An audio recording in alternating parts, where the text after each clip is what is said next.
được không? Đi ấy. Không sao hết.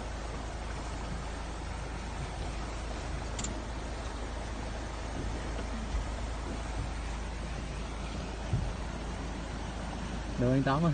Dạ. Hả? Hả? Vào. Rồi qua đi. Xin chú mẹ phù hộ.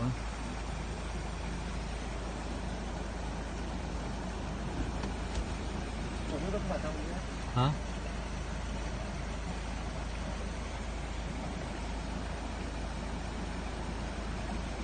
Phải qua suối. Nguy hiểm.